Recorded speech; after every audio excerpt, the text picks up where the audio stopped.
We're going to look at the story of Joseph, okay? A man for who most of his life, or for a large portion, I'd say around at least 13, 14 years, he could have been like, God, what happened? I thought you had good plans for me. I thought I was one of your servants. I thought, why is my life looking like this? And he could have looked around and just thought God had abandoned him. But we're going to see and hopefully be reminded that God is in control even when things look out of control. Joseph's story is 14 chapters long. It's Genesis 37 through 50.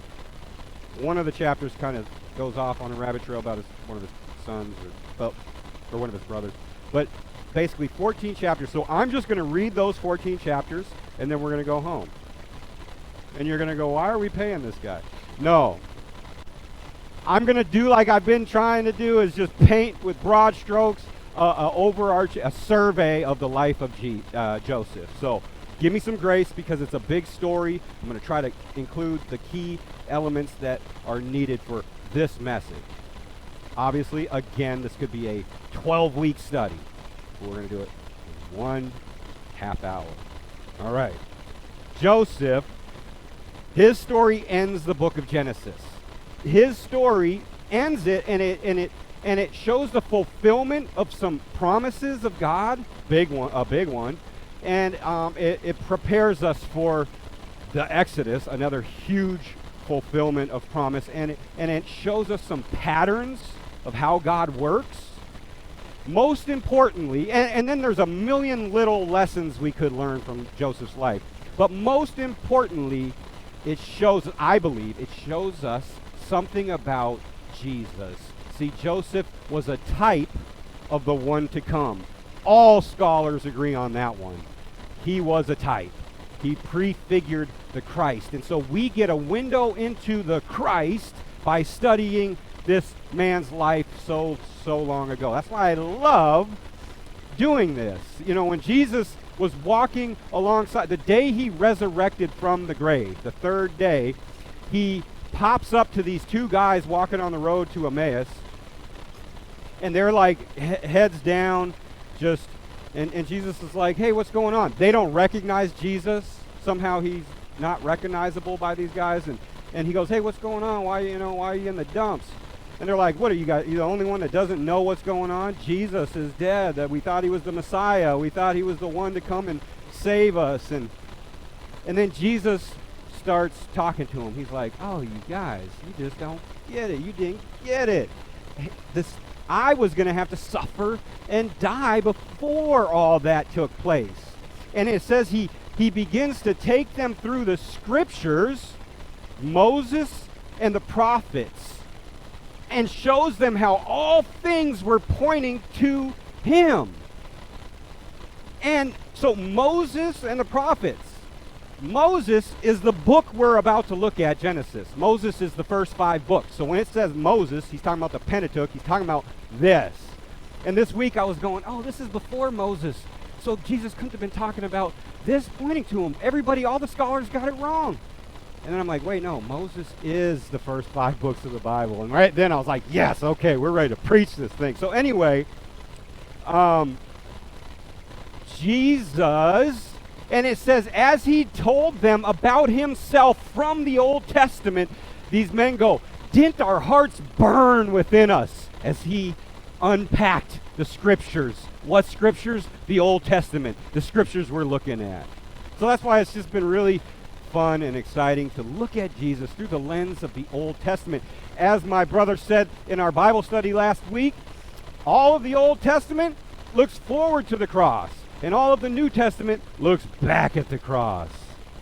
Jesus is at the center. So, okay, Joseph. We're talking about Joseph. Joseph. Wait, before Joseph. B-I-B-L-E, right?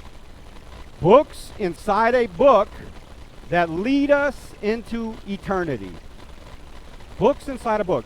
66, we call them books. Some are letters, some are psalms, they're poetry, they're this.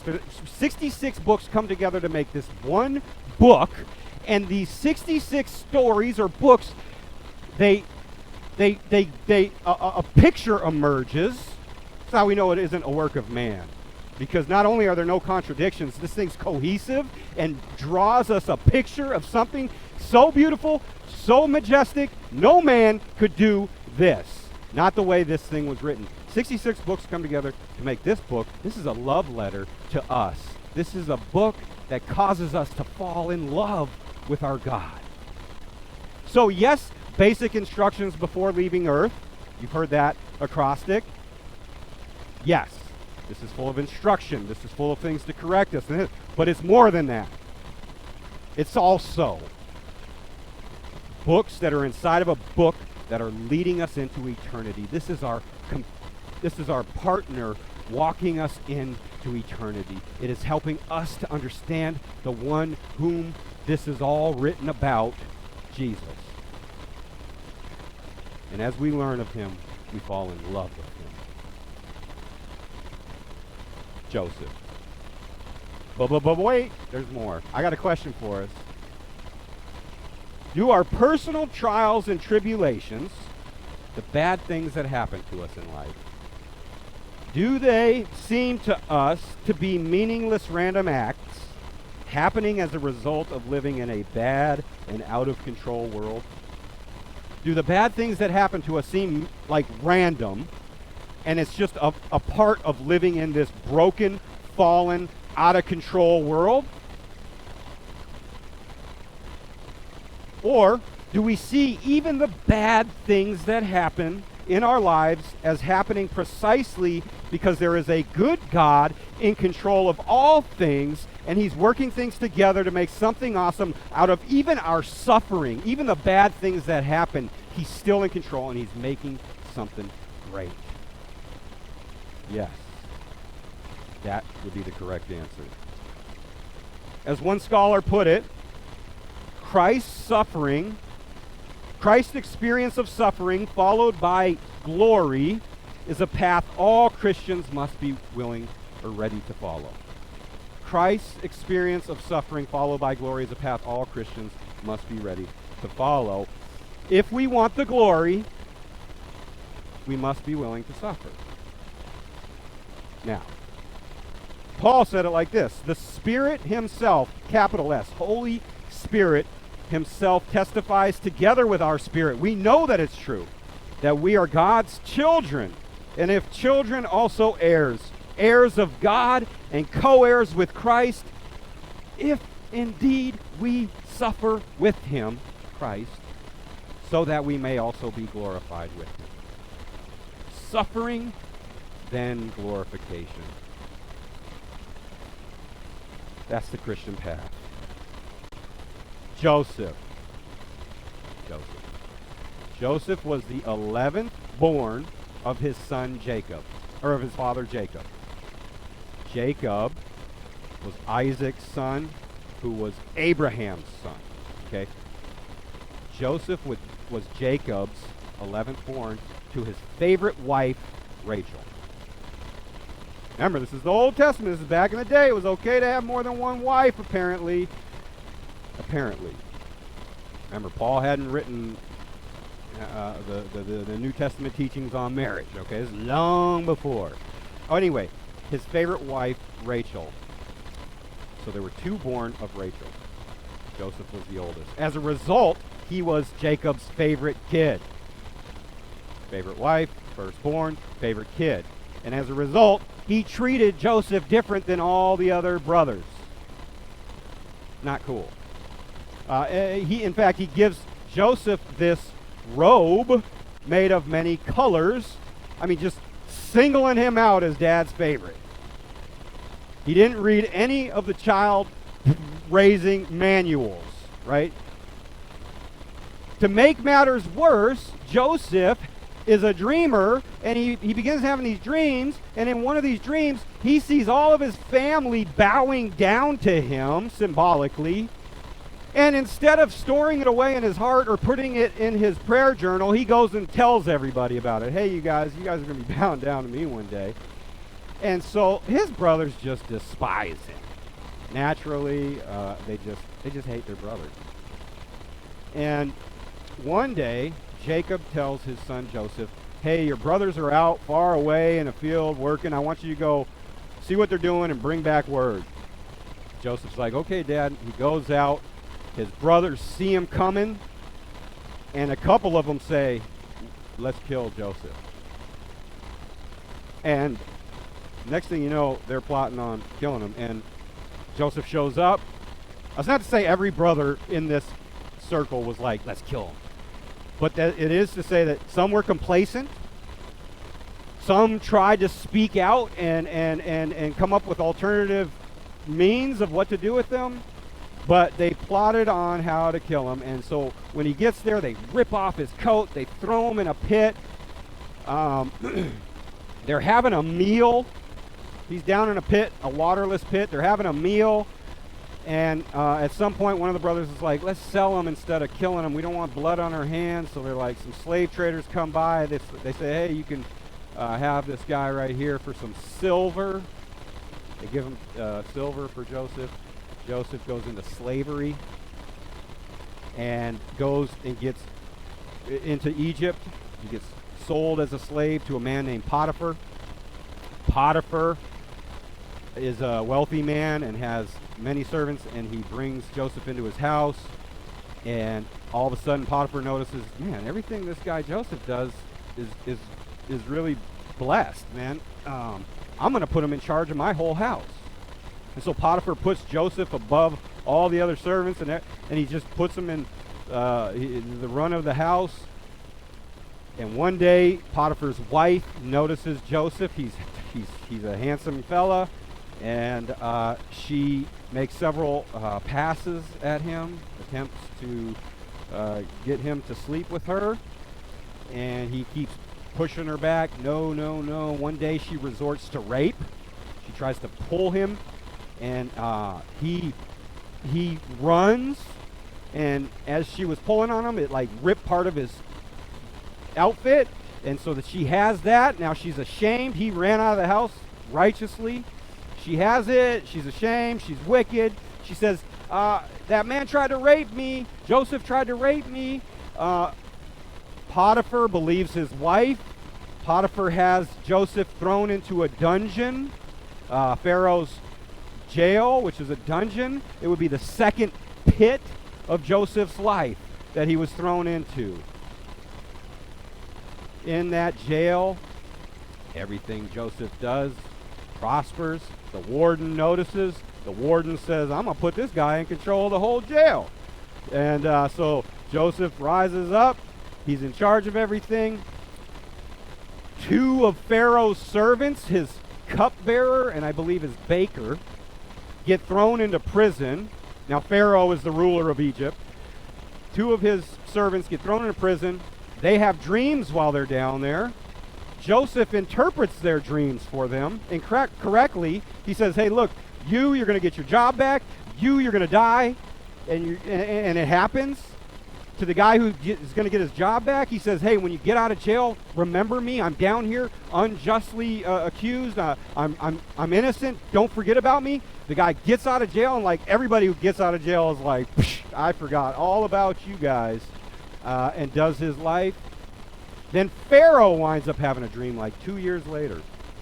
Pharaoh winds up having a dream of that he needs interpretation for. And the guy who got his job back said, and none of the magicians or the intellectuals of Pharaoh's court could interpret this dream, but the guy remembers Joseph all of a sudden, and he's like, hey, Pharaoh, there's a guy in jail that interpreted our dreams. It was right. I think he's Hebrew or something. But so Joseph gets called in front of Pharaoh. Pharaoh's like, hey, look, I heard you can interpret dreams. Tell me my dream. And Joseph is like, I can't do nothing, but God can interpret your dream. My God can interpret your dream. And Pharaoh's like, sure. So what it was these 7 sickly cows, or no, these 7 healthy cows. And then there were 7 sickly cows, and the 7 sickly cows eat the 7 healthy cows. And then a similar thing happens with 7 grains of wheat, full, and then 7 weak or dying, decrepit grain, and they eat the good wheat. And so Joseph says, okay, look, this double dream you had, that is God confirming that you are going to have 7 years of plenty, it's going to be followed by 7 years of famine. So gear up and plan for those second 7 years during your first 7. And Pharaoh is like, wow, super impressed. And he says, chapter 41, and he said to them, can we find anyone like this? A man who has God's Spirit in him? And he makes Joseph second in command, only to Pharaoh, head over the whole nation of Egypt. You seeing a pattern here? Everywhere he goes, it's like cream that rises to the top. God's got his hand on him, and it's all for a purpose we're going to see. Now, Joseph is in charge of all of Egypt. So he stores up all the grain for 7 years. He's gathering. Everybody else is spending. He's gathering. The second 7 years come. Everybody's got to come to Egypt because of the famine, and they got to buy their grain from him. And they're just like, it's desolate. This famine was great. And as a result, remember Joseph's family from the beginning. They're out there somewhere in the famine. They got to come to Egypt. Jacob sends those brothers to Egypt to buy some grain because they hear that's where the grain's at.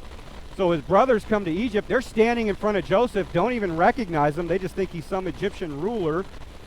And he realizes, that's my brothers, and they don't recognize me. And then you get this drama, and I can't do all of it here, but it was really interesting. Joseph's really wise, and he tests his brothers. He does this series of testings, sends them home with grain, but sticks their money back in their pouches so that they're like, when they get halfway home, they're like, oh my goodness, a curse has come upon us. Our money's still here. This guy's going to come kill us. How did this happen? And then, so, long story of back and forth, they get thrown in jail. The whole time Joseph's watching and paying attention and listening to them, and he begins to notice these guys they're not the same miserable creatures that they were when they threw me in the pit. In fact, they don't know he can understand them, so as they're talking, he overhears them say, this is all because of Joseph. This is all because we did that to our brother. And it says compassion welled up in Joseph when he heard it. This whole thing, Joseph's heart, you just see. First of all, when he saw those brothers, he could have just said, grain's no longer for sale today, fellas. Shop's closed. In fact, you're never going to get grain. Go back and starve. But he doesn't do that. And then his heart wells up with compassion for his brothers. And at a certain point, he just can't hide it anymore. He goes, look, it's me, Joseph. I love you guys. I forgive you guys. Where's my dad? Go get my dad. Come back. We're going to set you up in Egypt with some land. You're going to prosper. It's going to be good. Pharaoh's already approved all this. So they do. They come. And it must be like they're family friends with the Pharaoh, because at some point Jacob pronounces a blessing over Pharaoh before Jacob dies. But Pharaoh is just kind to them. I mean, he does anything that Joseph wants. But, and it's just like happy ending. And it's all because Joseph had this heart of forgiveness and compassion. He granted unmerited favor on these brothers who tried to kill him way back when, who sold him into slavery way back when, who caused 14 years of his life to be as a slave. And in fact, it was about 20 years in between these incidences. You could still say he's a slave because he's not a Hebrew. Pharaoh gave him a new name, an Egyptian name. He gave him some Egyptian wives. He's still a slave in a sense. He's not the Joseph he really wants to be. Sure, he's got a lot of power, but ask any Hebrew back then, they want to be Hebrew, not Egyptian, right? And so he's got this new name. All this is because of his brother's jealousy way back when.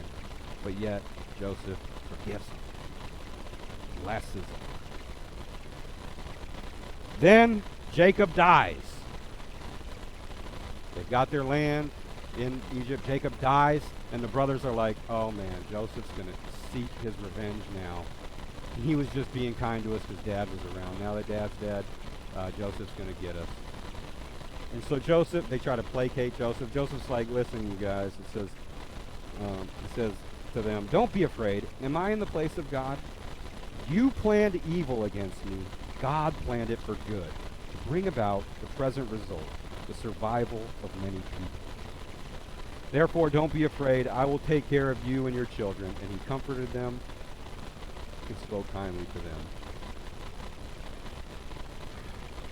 What a man after God's own heart there. Now, at the end of Genesis, Joseph dies. Begins the book of Exodus. It says there's this new Pharaoh, doesn't remember Joseph, sees Jacob's family, now, Jacob was Israel. God changed Jacob's name along the way to Israel, just like he changed Abram's name to Abraham, just like he changed Peter's name from Simon. He's in the business of changing our names and our identity in the process.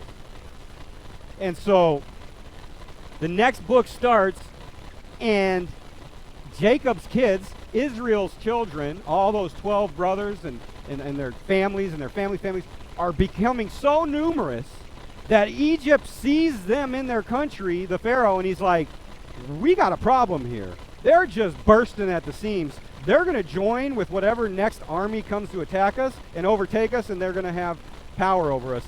We got to do something. And so they start to oppress the Israelites. Israelites is what that family became, a nation, the nation of Israel. And so he says, we got to do something about that people over there. And what's so cool is this whole story I was telling you just now is how God fulfilled his promise to Abram, Joseph's great-grandfather. Great-great-great-grandfather. God made a promise in Genesis 15. It said this, do not be afraid, Abram. I am your shield. Your reward will be very great. But Abram said, Lord God, what can you give me since I'm childless and the heir of my house is Eleazar of Damascus? Abram continued, look, you have given me no offspring, so a slave born in my house will be my heir. Now the word of the Lord came to him, this one will not be your heir. Instead, one who comes from your own body will be your heir. He took him outside and said, look at the sky and count the stars if you are able to count them. Then he said to him, your offspring will be that numerous. Abram believed the Lord, and he credited to him as righteousness. Abram was 99 years old, and God's telling him, look, you're going to have children, and they're going to have children, and they're going to have children, and there's going to be a point where you can look out amongst these children, and you can look up in the sky, and you're not going to be able to tell if there's more kids or more stars. And Abram believed him. And the promise was fulfilled because Joseph got thrown into a pit and sold to these Egyptians and thrown into prison and became Pharaoh's right-hand man and allowed for the family of Abram, Isaac, Jacob, to come back and to receive the nourishment they needed, the bread they needed to flourish. And so Egypt in Exodus, the next book of the Bible, sees them, and we see how God's promise was fulfilled. Right there. To Abram.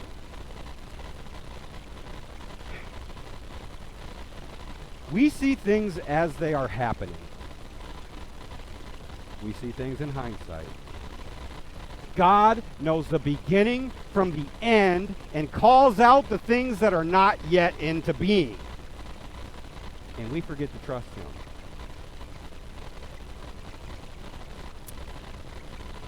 Oh, Paul said, oh, the depth of riches and the wisdom and the knowledge of God. How unsearchable his judgment and untraceable his ways.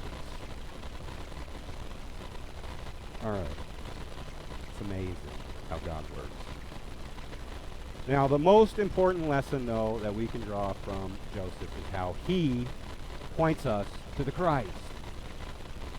When you read the story of Joseph slowly and carefully, like we do any book of the Bible, when we read slowly, carefully, meditatively, the more we gather, the more information we have from the Bible, we begin to see this big picture that the Bible paints. And you can't help but be struck by how many commonalities between Joseph and Jesus there are. Now, my cousin in Alaska, when I told him I was preaching on Joseph, he sent me a list of the commonalities he found. And I took a few of them. It says, this is both of them. He was mocked, rejected by his family. Remember, Jesus was mocked by his family at one point and rejected by all. And so was Joseph. He was sold for pieces of silver. Judah had the idea, let's sell Joseph to these slave traders. They got silver. Judas sold Jesus to the religious leaders. He got silver. He was delivered up to the Gentiles. He was exalted after and through humiliation. He suffered according to God's predetermined plan. He was the Savior of his people. Now, my cousin had 25 things in this list, and I guarantee you there's more. The point is this. When we learn about Joseph, we begin to see deeper into the things about Jesus. See, one story about Jesus isn't enough to talk about everything. And so we get a picture from looking at this and how this happened, and it gives us a picture into the whole Jesus situation. We understand we're forgiven for our sins by Jesus. But until we immerse ourselves in the story of Joseph and his brothers and begin to see how his brothers betrayed Joseph, how they were about to kill him because of their hatred and instead settled for selling him into slavery, and then we see Joseph forgiving these brothers and showing grace on these unworthy brothers, that we begin to have these aha moments about what Jesus did. See, it's not until we see ourselves in the story and we realize we are those brothers of Joseph. We find ourselves in that motley crew somewhere. Maybe we were the complacent ones. Maybe we were the ones that tried to make something. I've been in a gang where some bad things were plotted, and you find yourself somewhere in one of these roles that you don't want to be in necessarily, but you wind up being complacent, or you try to work them to do this instead. And so, like the crowd yelling, "Crucify him," when we begin to read the Bible with an open heart and an open mind, we begin to see we don't have to be a sinner. We don't have to sin our entire lives, every sin under the sun, to realize we are sinners in need of God's mercy and grace. We only have to read the Bible. This whole thing is to show us. It's not until we see how Joseph is Jesus, the one who could have taken revenge on those brothers, that we see emotions welling up in Joseph. It was nothing in his brothers. They didn't say, "I'm sorry to you, Joseph. I'll pay penance for all of eternity." It's the heart of Jesus. Compassionate, forgiving. And we see it in a different light when we look at the story of Joseph with his brothers than we do in the New Testament. The Old Testament was pointing us to the Christ. When we read Isaiah 53, we see the suffering of Jesus in a way that the New Testament doesn't tell us about. And in fact, we get a lot of our theology from Isaiah 53 about Jesus' sufferings. Psalm 22 was mentioned here this morning. It tells us about his suffering on the cross and what he experienced. Like I said, Joseph was for sure 100% a type of the one who was to come. He was to show us Christ. And it isn't until we take a step back and see that, well, God allowed Joseph to suffer all that at the hands of all these unrighteous people in order that he could then save his people. And we make that correlation. Oh, wait.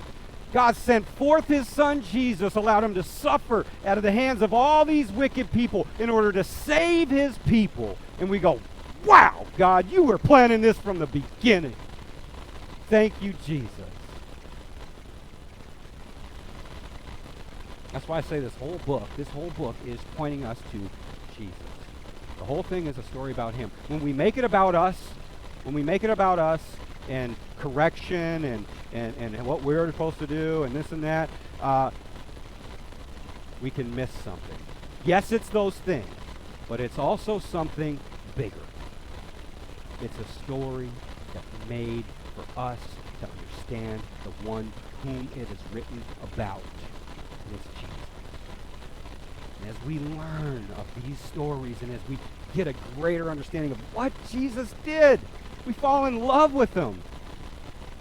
And to the degree with which we fall in love with him, we're going to want to live for his glory.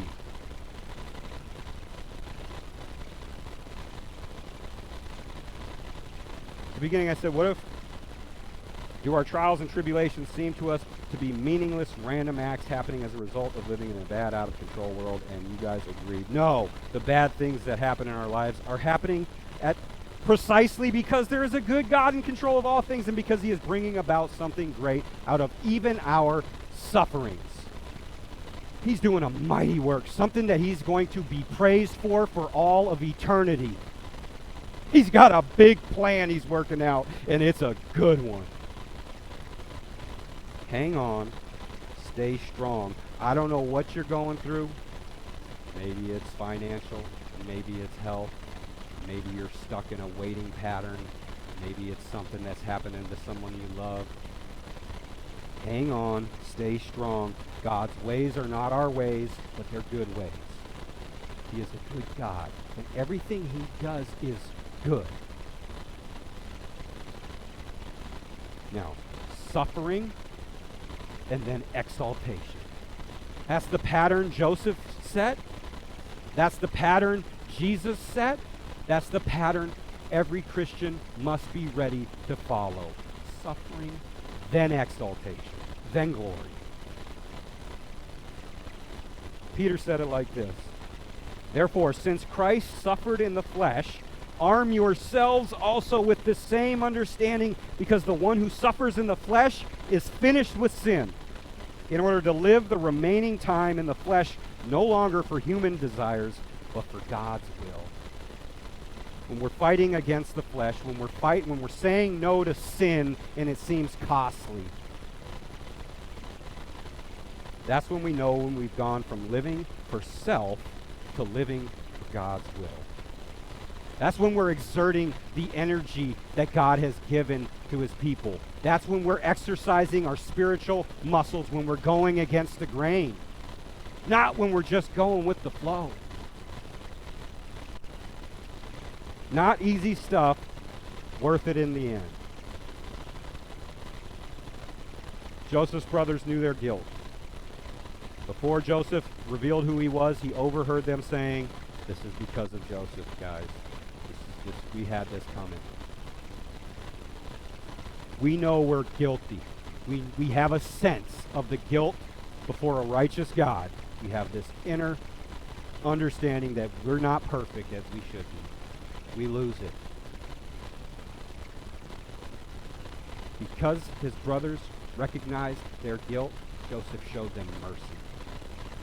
When we recognize our guilt before God, he shows us mercy and grace and pours it on us. Beyond what we ever deserved, all we do is recognize it. We who deserve least have received God's loving kindness and grace and mercy. Joseph's story reveals God's glory. Like every story in the Bible, it reveals God's glory. And when we see the glory of God, we are in awe. And we fall in love.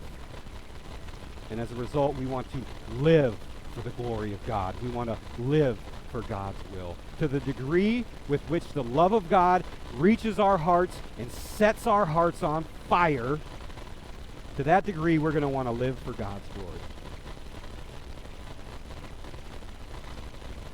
Every story in the Bible reveals God's glory and is able to bring us closer into relationship with the lover of our souls. The pattern of Joseph's suffering, then exaltation, the pattern of Jesus' suffering and then exaltation is the pattern set for every Christian to walk through. Don't let that discourage you. Let it encourage you. Because just like King David, because just like Abraham, because just like Joseph, because just like Jesus, yes, there's suffering, but there's glory. Tremendous glory.